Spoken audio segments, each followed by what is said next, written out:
بسم اللہ الرحمن الرحیم۔ من کے ایک پرنسپل لوٹ آئے ہیں پھر عدم سے۔ لالا جی ایم اے معاشرتی علوم، آئرن میڈلسٹ، ہمیں زمانہ طالب علمی سے ہی موذی بیماری کی طرح لاحق ہو گئے تھے۔ حد درجہ کی غیر بردباری اور غیر مستقل مزاجی کا مظاہرہ کرتے ہوئے لالا جی نے 10-12 اقساط میں ایم اے مکمل کر چکے تھے۔ ایم اے کرنے کے بعد معلوم ہوا کہ لالا جی اشتہاری ہو گئے ہیں، یعنی اس خوش فہمی میں مبتلا ہو گئے کہ نوکری خود چل کر ان کے در دولت پر حاضری دے گی۔ روزانہ اخبارات کو بھی للچائی ہوئی نظروں سے دیکھتے، اللہ صبح نہار منہ اپنی کبوترانہ آنکھوں کو اخبار کے اندرونی صفحات پر گاڑ دیتے کہ کہیں سامنے کوئی اشتہار برائے ملازمت ہی چھپ گیا ہو۔ جب کوئی اشتہار برائے ملازمت بقائمی ہوش و حواس چھپا ہوا دیکھتے، کاٹ کر فوراً جیب میں ڈال لیتے۔ گھر پہنچتے ہی اشتہار کا مطالعہ و معائنہ فرماتے، یوں ہی ایک دن بن دیکھے کسی ہوٹل کے بیرے کی اسامی کا اشتہار جیب میں ڈال کر لے آئے۔ اس طرح چوکیدار، بیلدار اور کمیٹی کے خاکروب کی خالی اسامیوں کے لیے اشتہار برائے ملازمت ان کی نگاہوں میں بار پاتے اور جیب بار بار کرتے، حتیٰ کہ ایک مرحلے پر وہ گرلز کالج کی بس میں کنڈکٹر بننے پر تیار ہو گئے اور بلکہ تل گئے۔ نوبت با اینجا رسید کہ فٹ پاتھ پر گرے اخباری ٹکڑوں کو بھی سراغ رسائی ملازمت کی غرض سے اپنے سایہ عاطفت میں لے لیتے۔ کاغذ خراب ہو یا گندا، لالا جی جیب میں ٹھونسنے سے کبھی آر محسوس نہ کرتے۔ تیل یا گندگی سے آلود کاغذ کو سیخ پا ہو کر کہتے کہ جس بد تہذیب نے بھی یہ کاغذ پھینکا ہے بڑا ہی کم ظرف انسان ہوگا۔ لالا جی فرماتے کہ ان حقیر کاغذوں سے بھی بے روزگار کی زندگی سدھر سکتی ہے۔ یوں لالا جی کم و بیش 2-2.5 سالوں میں ایک عدد مضبوط چرمی تھیلا اشتہار برائے ملازمت سے بھر چکے تھے۔ رات سونے سے پہلے تھیلے میں موجود کاغذات ٹٹولتے، ہر اشتہار کو فرداً مطالعاتی نظروں سے دیکھتے، تکتے اہل خانہ بھی شکایت کناں رہتے کہ لالا جی اکثر شب آپ عالم خواب میں بھی انٹرویو دیتے ہیں اور فیل ہو جاتے ہیں۔ ہر فرد انہیں اس بات سے آگاہ کرتا جو اپنے بستر پر زوجہ محترمہ یا بغیر زوجہ محترمہ انٹرویو میں ناکام ہو جائے، وہ باہر کیا کامیابی حاصل کرے گا۔ لالا جی کے ایک چچا تو بار بار انہیں ہڑتالی بیانیں لکھنے کا ٹھیکہ اٹھانے کا مشورہ دے چکے تھے۔ ان کے نزدیک ہڑتالی بینر اور پلے کارڈ لکھنے والے پینٹروں کا جو سکوپ اور مستقبل پاکستان میں ہے، اس جہان رنگ و بو میں ایسا روشن مستقبل کہیں اور نہیں، مگر لالا جی دامے درمے قدمے سخنے نوکر بننے پر ڈٹے ہوئے تھے۔ ادھر گھر والے لالا جی کی مفت خوری اور کام چوری پر تان و تشنیع کے تیر بلکہ میزائل برسانے لگے۔ گھر کے افراد بھی اپنا اپنا موقف لیے دن ہو یا رات لالا جی کے سر تھے، جبکہ کانوں کے پکے لالا جی حسب عادت بغیر سنے اور سمجھے اپنی فل ٹائم جاب یعنی اشتہار اندوزی پر ڈٹے ہوئے تھے۔ اشتہار برائے ملازمت جب بھی جہاں بھی اور جیسے بھی دیکھ لیتے تو یوں محسوس کرتے جیسے بیمار کو بے وجہ قرار آ جائے۔ کئی اشتہاروں کے توسط سے دیے جانے والے انٹرویوز میں لالا جی امتیازی حیثیت سے فیل ہو چکے تھے۔ کئی درخواستیں لاپتہ ہو گئی، کئی جگہوں پر سے فقط بعد فردہ پر ٹال دیے گئے۔ مایوسی اس انتہا پر پہنچ چکی تھی کہ ایک بار جس سے جگر لالا میں ٹھنڈک ہو، وہ شبنم جیسا ایک اشتہار پڑھ کر لالا جی نے فوراً ایک درخواست بذریعہ رجسٹرڈ پوسٹ ارسال فرما دی اور پوسٹ آفس سے سیدھے ہمارے غریب خانے پر تشریف لا کر بولے، لو میاں دیکھو، یہ اشتہار اس بار اس پروردگار کی رحمت سے کہ پتھر میں بھی کیڑے کو رزق عطا فرماتا ہے، یہ قوی اور واثق امید ہے کہ ملازمت تو مل ہی جائے گی۔ ہم نے اشتہار پڑھا تو اچھل پڑے، لالا جی ایسا بھی کیا اختلال ذہنی؟ ہم نے کہا کیا مطلب؟ وہ اپنی ننھی سی ناک کو مزید سکیڑ کر بولے، یہ آپ نے پی آئی اے میں ایئر ہوسٹس کی اسامی کے لیے درخواست بھیج دی ہے۔ تو ان کے اس لفظ پر میں نے ایک لفظ میں ہزاروں استفہام پوشیدہ تھے۔ ہم سخت بھنا گئے اور بولے، پروردگار پتھر میں کیڑے کو ضرور رزق عطا فرماتا ہے، لیکن ایسے شخص کو نہیں جس کے ذہن کے پتھر میں حماقت کا کیڑا ہو۔ وہ اب بھی مجسم سوال تھے۔ ہم چیخ کر بولے، کیا آپ کو واقعی معلوم نہیں ہے کہ ایئر ہوسٹس عورت ہوتی ہے؟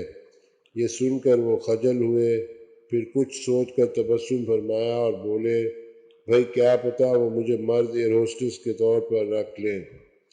ایک دن دولت خانے پر حاضری ہوئی تو لالا جی نیستی پھیلاتے ہوئے چارپائی پر دراز تھے، چہرے پر کتاب رکھی تھی، جبکہ بقیہ جسم بالکل ساکن تھا، یہ معلوم کرنے کے لیے کہ روح لالا پرواز کر چکی ہے یا نہیں۔ ہم نے فوراً لالا جی کی خدمت میں سلام عرض کیا۔ کتابی چہرہ جو زیر کتاب تھا سے جواب برآمد ہوا تو درپیش مسائل ٹل گئے جو لالا جی کی ناگہانی وفات سے پیدا ہو سکتے تھے۔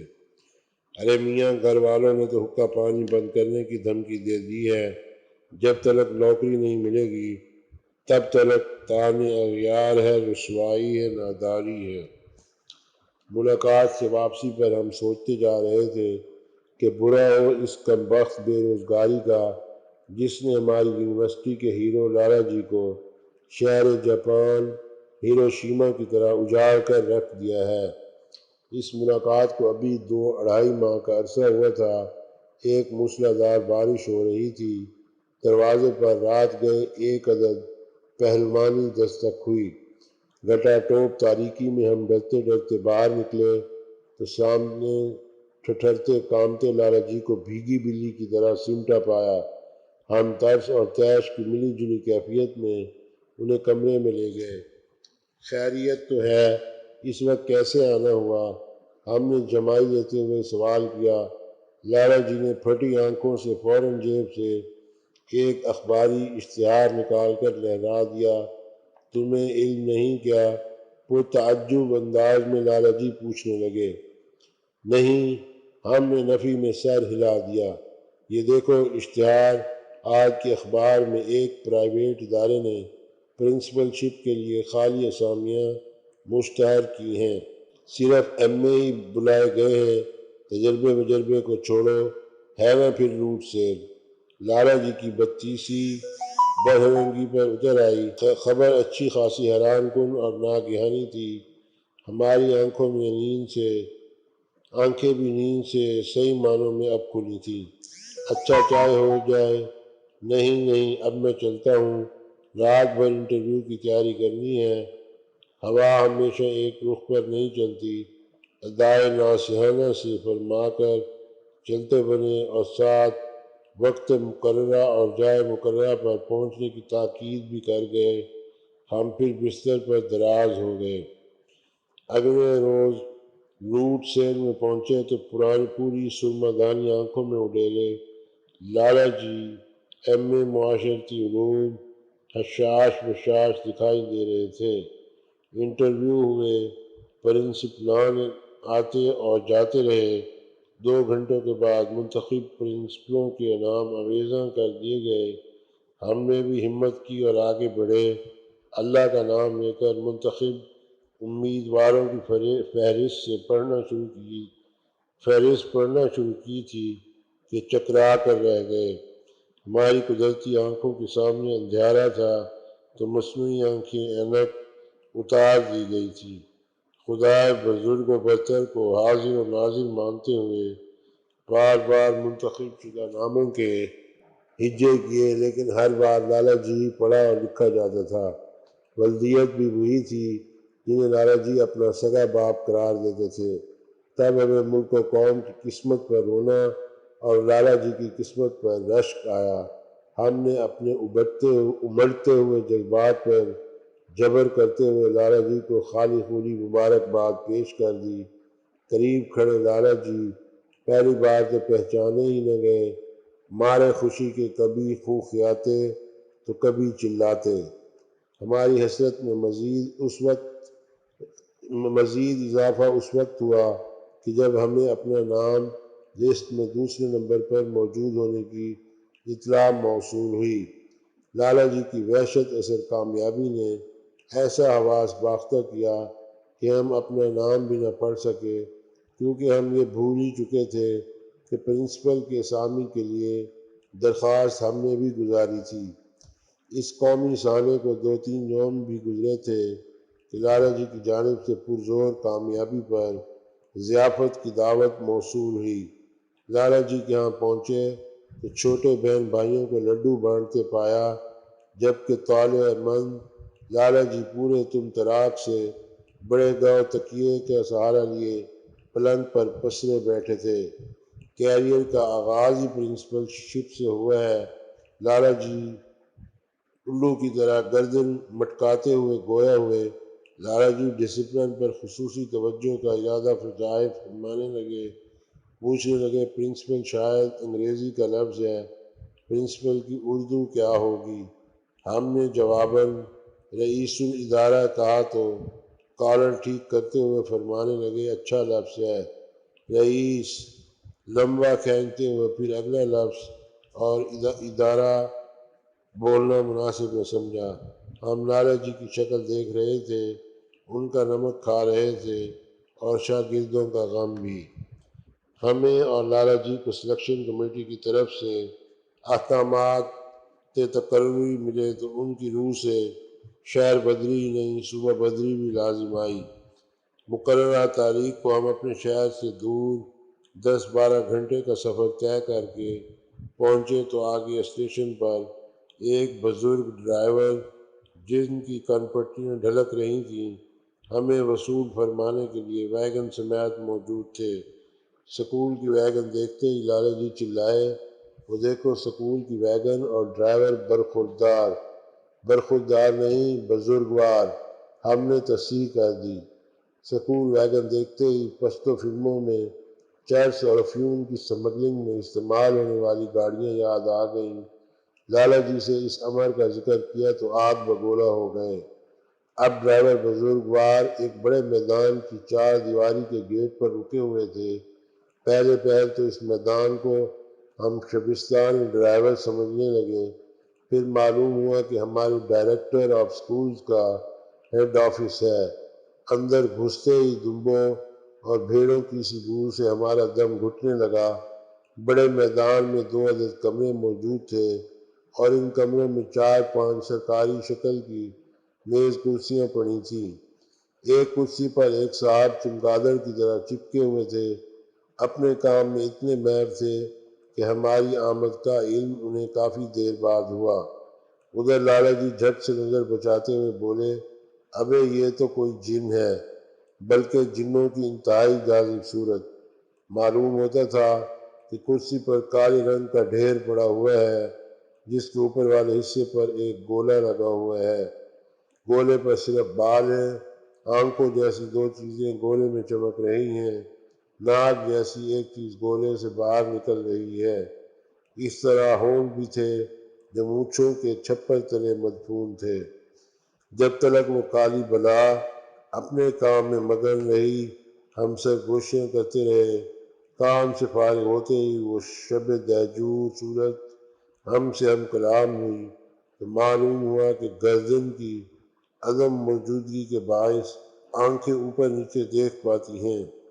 اولاً رسمی جملے طے ہوئے، ثانیاً باہمی تعارف ہوا تو ثالثاً معلوم ہوا کہ یہ کالی بلا ہم پرنسپلوں کی بھی پرنسپل ہے۔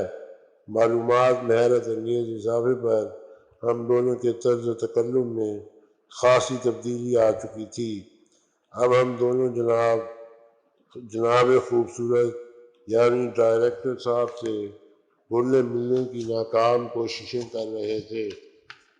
ادھر وہ روسیا بھی جلد تنازیاں دکھانے لگے، اپنے کریم کلر دانت نکالتے ہوئے ہماری ازدواجی حیثیت دریافت فرمانے لگے۔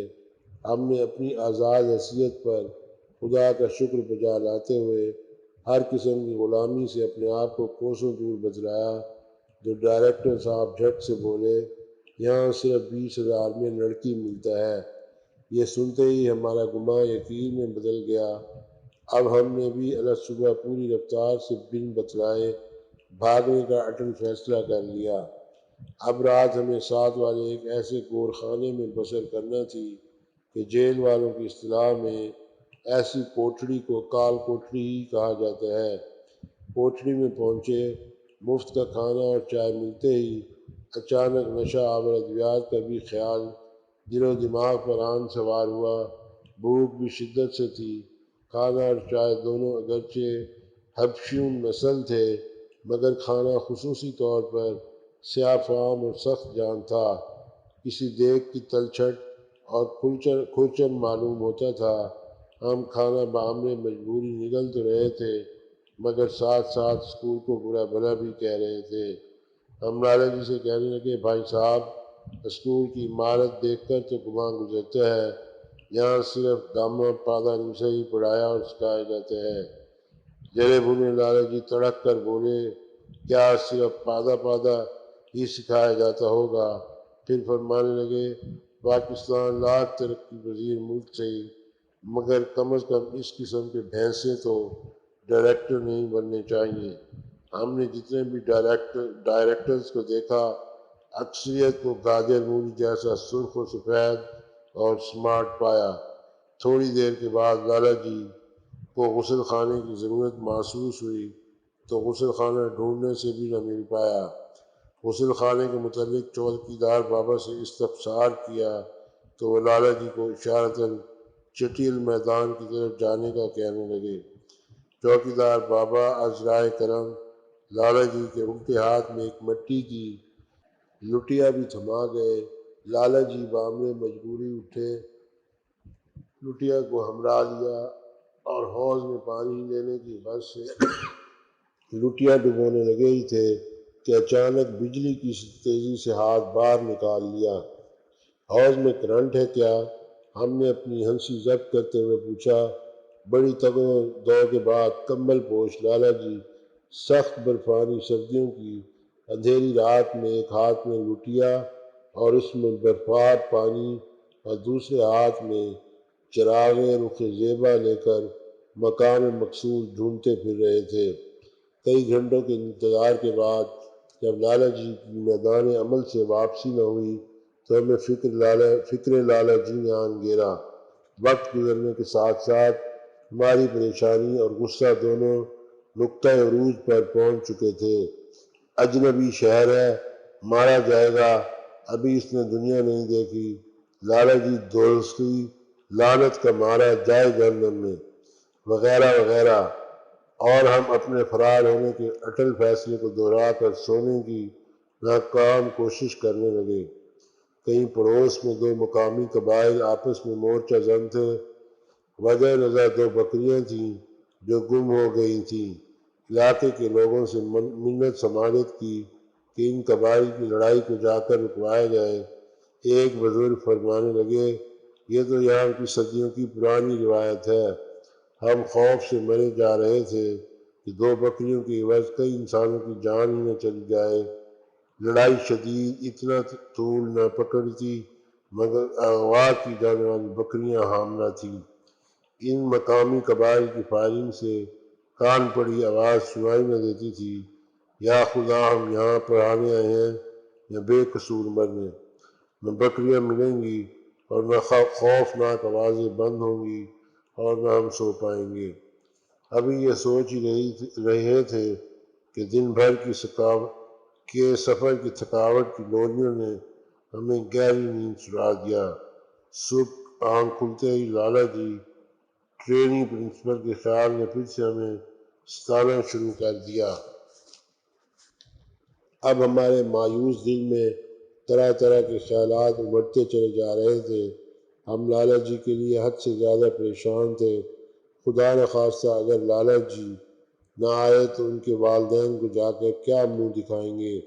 ہماری پریشانی کا عالم اس حد تک بڑھتا جا رہا تھا کہ ہم سبز نو رستہ تک کا سوچنے لگے تھے۔ اچانک ہماری نظر اس جگہ پر پڑی جہاں گزشتہ رات لالا جی کا سامان رکھا تھا، مگر اب سامان غائب تھا۔ دل کے لیے کچھ سامان تسلی تو ہوا مگر ناکافی۔ ابھی ہم بھاگنے کی تیاریوں میں مصروف تھے کہ ہماری نظر دروازے پر پڑی۔ کنڈی سے سگریٹ کی ڈبیا لٹک رہی تھی۔ ڈبیا پر لرزیدہ ہاتھوں کی مرہون منت ایک تحریر درج تھی: پیارے دوست، آنکھ کھلتے ہی میری طرح بھاگ نکلنا، میں تمہارا منتظر رہوں گا اگر تم زندہ لوٹے۔ باقی احوال اپنے شہر میں ہوں گے، تمہارا لالا جی۔ اس تحریر کا پڑھنا تھا کہ ہماری تمام تر صلاحیتیں دیوار کو کودنے اور پھر بھاگنے کی طرف مرکوز ہو گئیں۔ ہم وہاں سے افتاں و خیزاں ایسے بھاگے کہ دم دبانے کی فرصت ہی نہ ملی۔ اپنے شہر پہنچتے ہی لالا جی کے گھر گئے۔ لالا جی ملے تو ہم نے کہا، ہیلو پرنسپل، کیسے ہو؟ لالا جی روح بقضا خاموش تھے۔ ان کے اوسان الٹی ہوئی بس سے زندہ بچ نکلنے والے مسافر کی طرح خطا تھے۔ چھوٹے بہن بھائی ان کی زندہ و سلامت واپسی کے پرمسرت موقع پر لڈو بانٹتے پھرتے تھے۔ یہ لڈو کس چیز کے ہیں؟ لالا جی خسیانی انداز میں بولے، موتی چور کے ہیں، شکر کرو کہ تمہارے کلوں کے نہیں۔ ہم یہ کہہ کر اپنے گھر کی طرف چل دیے۔ اب درخواست ہے کہ چینل کو سبسکرائب کریں اور آئیکن کا بٹن پریس فرمائیں۔ بصورت دیگر ہم آپ سے ہرگز خفا نہیں ہوں گے۔ اس سے پہلے بھی ہزاروں لاکھوں چینل سبسکرائب کرنے سے ہمارے معاشرے میں کون سا سدھار پیدا ہو گیا یا کون سا بیمار شفا یاب ہو گیا ہے۔ آپ یہ کہہ سکتے ہیں، میری انگلی میری مرضی۔